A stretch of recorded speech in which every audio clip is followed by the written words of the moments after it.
This is the Navigating Adult ADHD podcast, here to help you navigate and thrive with ADHD in adulthood. I'm your host, Zena, and I was diagnosed at age 36. As with many ADHDers, I have a rebellious and nonconformist style, and that means that there will likely be swearing in the coming episode. Please be mindful of any little people. Hello, my friends, my fellow ADHD neurodivergent humans. Hello.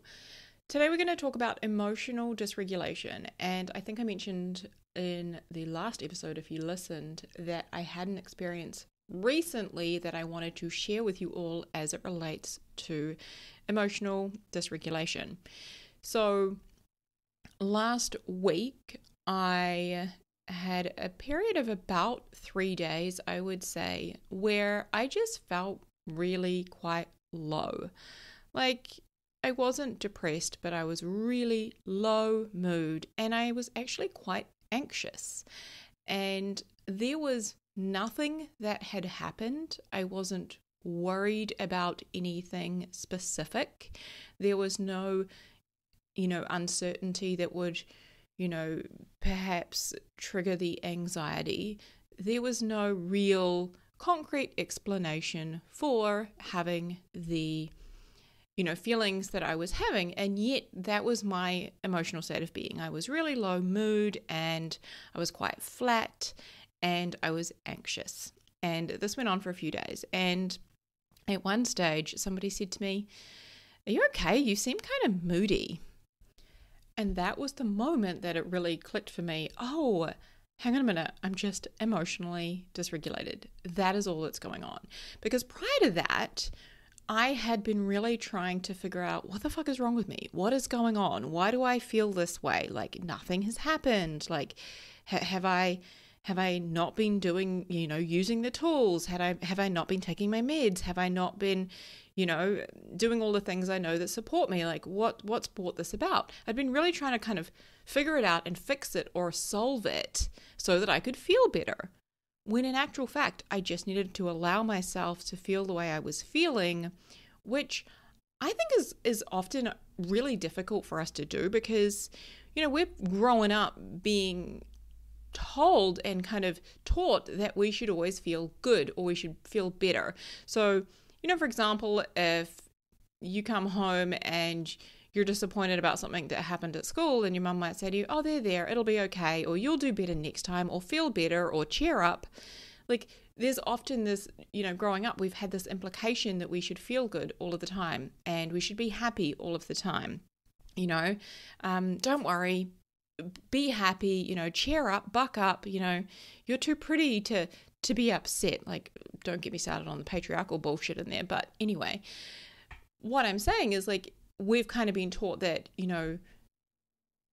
our emotions should be positive and good and wonderful all the time. And don't get me wrong, of course we want to feel that way because it feels good, right? We would rather feel, quote unquote, positive, good emotions over negative things that don't feel so good. However, back to my story, when this person said to me, "Oh, are you okay? You seem kind of moody." I was like, oh, clear sign that I am emotionally dysregulated.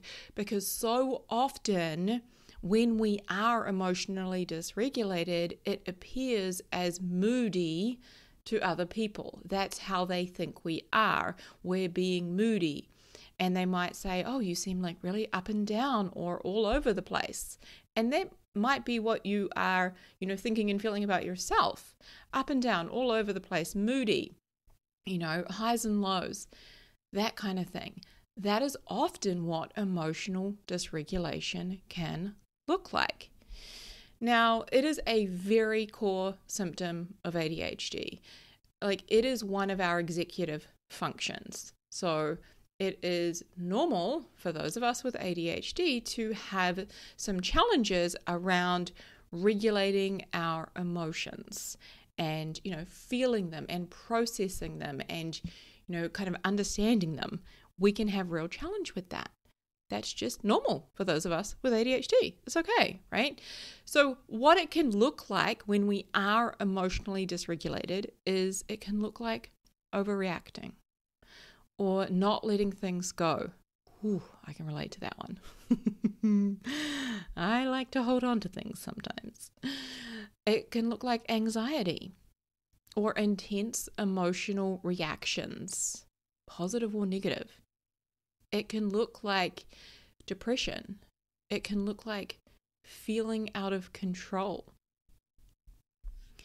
Now, as I said before, often it is perceived by others and labeled as being very up and down or moody or overreacting. Basically, displaying emotions that other people perceive as not being socially acceptable.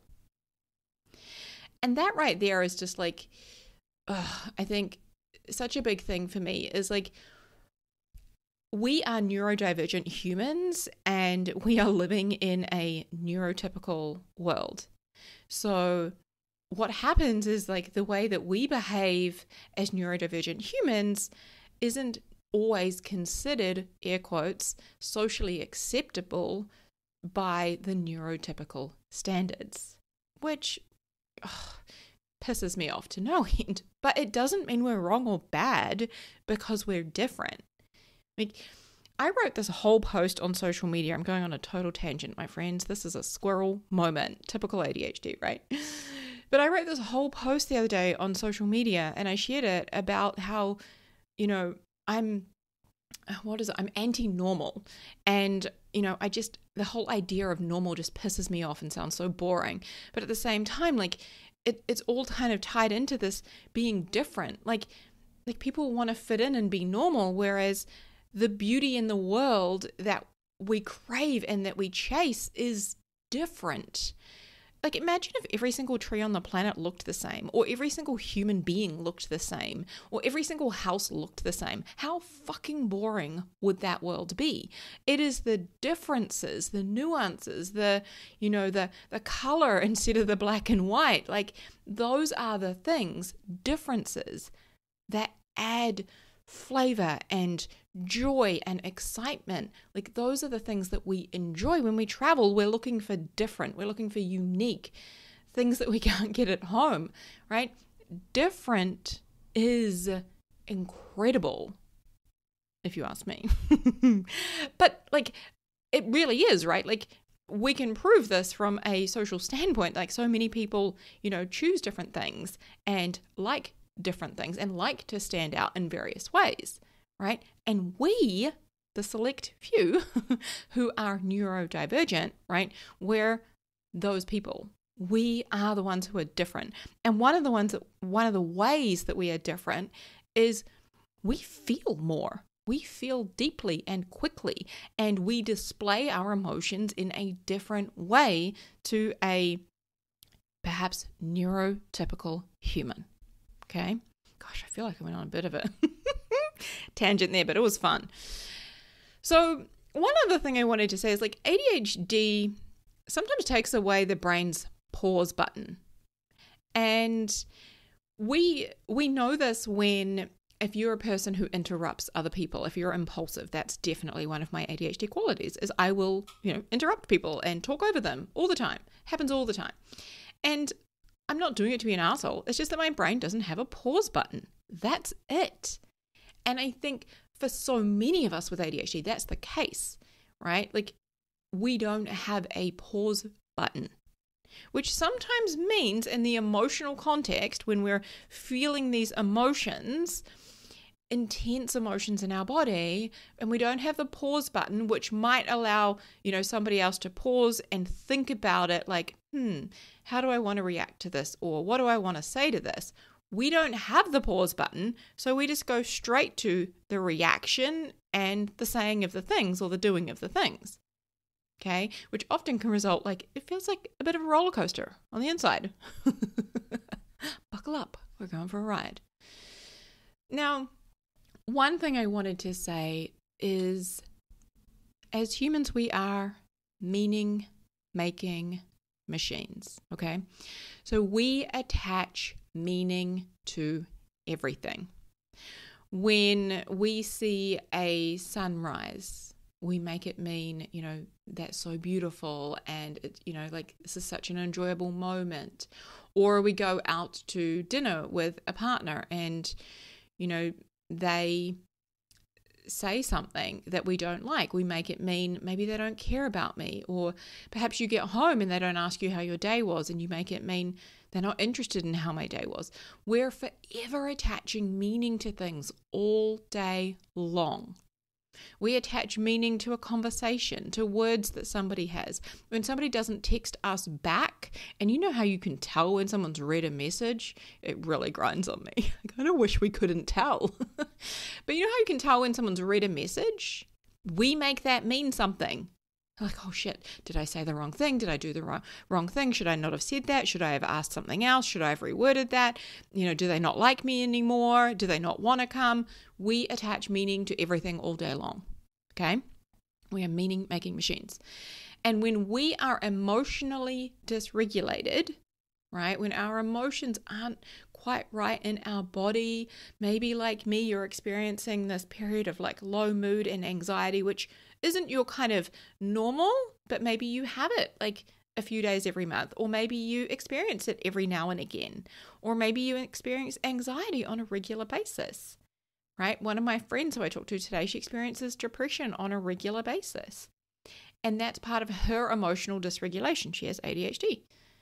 Now, so often, we might make it mean, I'm bad, or there's something wrong with me because I can't get out of this, or I can't fix this, or I'm going to make other people feel terrible because they have to be around me like this. And then we end up feeling guilt and shame, and we layer all these other emotions on top.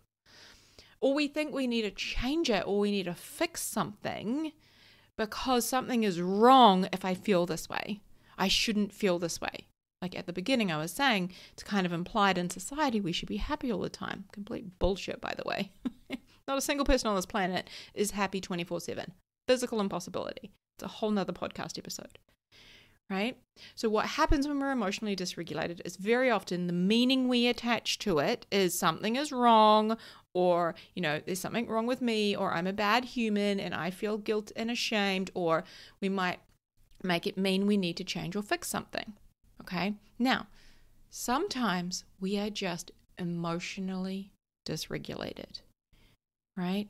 There was no reason the other day for me to be in that place other than ADHD, emotional dysregulation. There were no, events that had happened, no specific things. It wasn't a time of the month issue that I could pinpoint. I was simply emotionally dysregulated, and other people around me noticed. My partner noticed, a couple of other people noticed, and that's okay. Now, hear me when I say it's not that our emotions are wrong. Our emotions aren't wrong.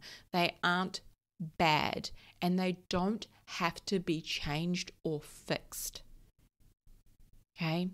Again, as ADHDers, when we feel quickly, we feel deeply, and we are more prone to express our intense feelings publicly than, someone else who doesn't have ADHD. And that isn't a bad thing, and it isn't wrong. Okay, again, we are neurodivergent humans living in a neurotypical world. So other people might look at it and be like, whoa, what's going on there? Right? Just because it's different doesn't mean it's bad or it's wrong. Okay? You with me? Hope so. I sometimes wish you guys could talk back. We need to make that happen. Make sure you come and hang out with me on Instagram, navigating.adult.adhd. I really had to think about that. Navigating.adult.adhd on Instagram. And the reason I say that is because I would love to, get some of the podcast listeners together and, maybe we get on a Zoom call and we just have a great ADHD squirrel time together.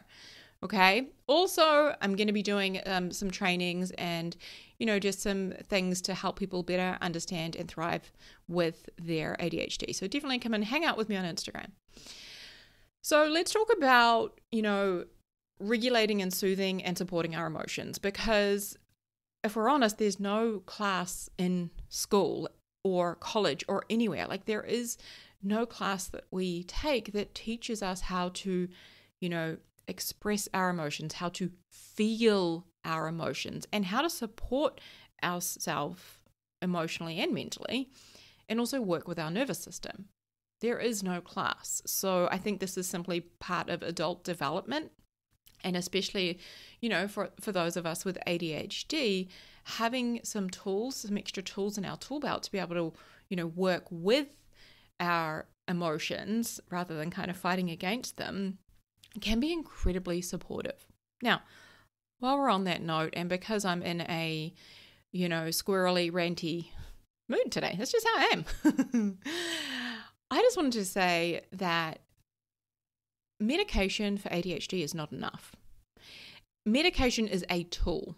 It is a tool that I choose to use myself, and I have no judgment on whether you choose to use it or not. It is simply a tool. It is not a fix. It is not a miracle solution. It is a tool. And there are so many tools that we can equip ourselves with to thrive with our ADHD. So, learning to work with our emotions, like, that is another tool that we can add to our tool belt. Okay. And there are lots of different ways we can do that. Some of the ones that I recommend would be coaching or therapy. Obviously, I'm a coach, so I'm a huge, advocate for coaching. Therapy is also incredible. And a couple of things I would recommend would be ACT, which is acceptance commitment therapy. That is very, very powerful for ADHD in general, but also in accepting our emotions and, like I've said, not making them bad or wrong. Another one is CBT, cognitive behavioral therapy, which is really working with our thoughts as well as our emotions and our actions. Now, these are all things that as a coach, I work with my clients to teach them so that they can add these things to their tool belt, but also, kind of support them through their journey. So again, if you guys want to check me out for coaching, I would love to work with you. Visit zenajones.com. But in the meantime, a couple of other things that I want to recommend is also mindfulness. So look, I don't know about you, but when I hear the word mindfulness, I think of like yoga and sitting down and doing meditation and staying still and all of these things that for me as an ADHDer don't necessarily come naturally and easily. That would require a lot of effort.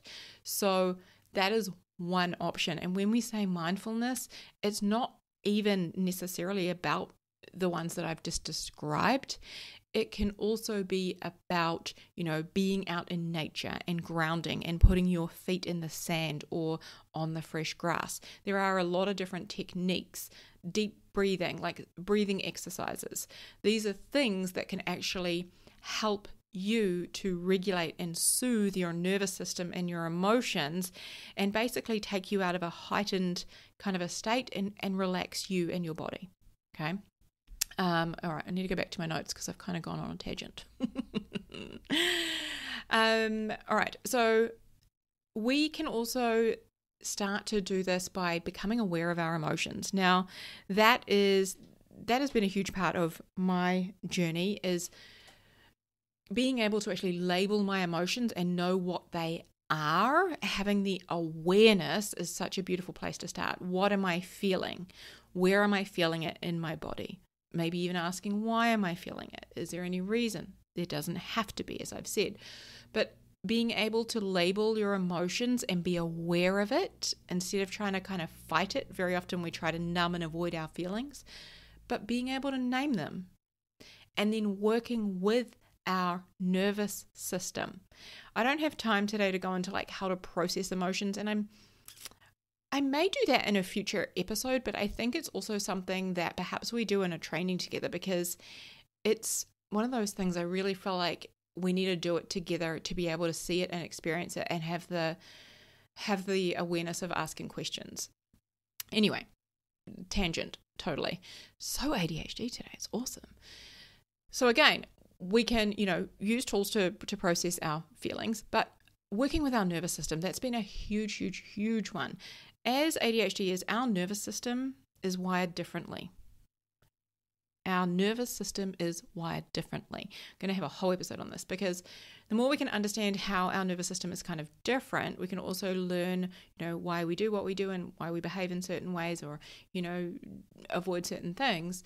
But not only that, like when we better understand ourselves, right? Becoming aware of your emotions, that's awareness, better understanding, labeling them, right? When we better understand how our nervous system works, we can then comfort it. Now, our nervous system is like the part of our body that will often send us into fight or flight, right? And we can be, in that fight, flight, freeze state. So many people living in that state all the time.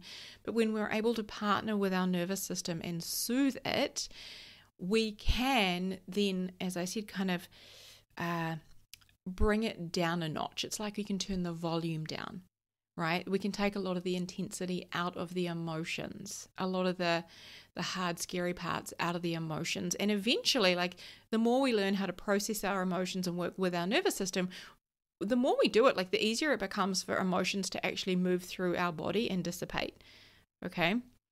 Now, some of the ways that you can work with your nervous system are breathing. There are so many incredible breathing techniques out there, whether it's box breathing, or the one that I like to use is I will breathe in through my mouth for whether it's 3 or 4 seconds, but the out breath is always longer, and I breathe out through my mouth.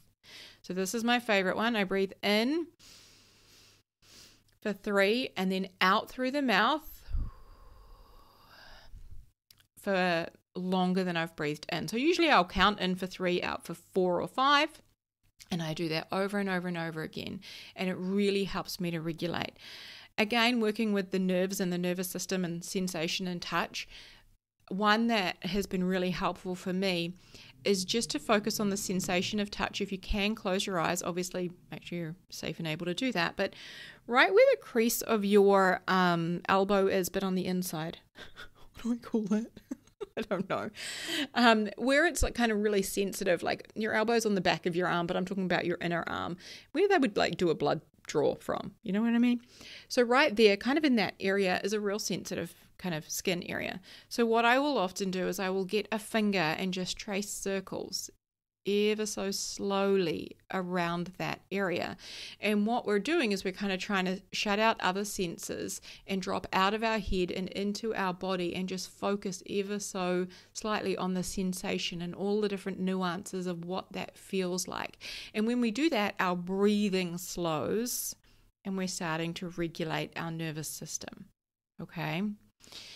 So that is another thing that we can do. Now, as soon as I was aware, after this person had made their moody comment, and I was aware of what was going on, I was like, oh, okay, right. I'd already been kind of labeling my emotions and processing some of it, but I let go of the need to try and fix or solve it, which is really what I had been kind of focusing on doing, and doing some of the kind of mindset work. Now, this is why we have a variety of tools, is because some of the tools that I was thinking should apply in that situation, they were like helping a little bit, but they weren't really working. But instead, what I needed to go with was more so accepting, hey, I'm feeling anxious, I'm feeling low mood, and that's okay. I'm not making it mean anything, I'm not making it a problem, and I'm also fully aware it's going to leave shortly. Like it's just going to work its way through my body and leave. So I spent more time focused on working with my nervous system. I did a lot of walking. I got out in nature. I had long hot showers. I didn't want I didn't want to do cold water therapy or anything. I wanted the long hot showers. What else did I do? I had a bath. I often don't bath, but I was just I shower, guys, don't worry. I'm not a bath person, but I was really listening to what my body and my nervous system wanted. And I spent time, even though it was really cold, I walked out on the grass, I cuddled my cats, just really focused on my breathing and supporting my body through what it was going through. If you were to imagine, I've just had this example come to mind, if you were to imagine that you've just had surgery and your body needs to heal and your body needs to repair, and you need to maybe like slowly start doing exercises until you can build back up to, being able to walk on that leg again. Like you might have to, do various physio exercises and various slow movements and really listen to, oh, no, that's too far. If I do that, I'm probably going to tear the stitches, or, that's going to hurt too much, or that's too painful. It's very much like that. Like we've got to really learn to listen to ourselves and give our body and our nervous system what it needs. And the more we do that, the sooner we heal and we move through it, right? Like especially in that example I'm giving you of someone post-surgery, the more you listen to your body, working with it, and giving it what it needs and healing and, doing the physio and all those things, the sooner you heal. Whereas if you fight against it and try and, numb the pain and then just run on it anyway, even when it's not healed, you're only going to prolong it, right? And make it worse. It's very much the same thing with our emotions and developing our own emotional resilience. Whew, I went on a tangent there. I totally thought of something else I wanted to share and I've lost it. Of course I have. Are you guys surprised? I am not surprised. All right, I'm looking at the time and we are a good 25 minutes in. Is there anything else I want to put in here? I don't think there is. I feel like we have kind of covered it. The last thing I will say is, emotional dysregulation is completely normal. It is a part of ADHD.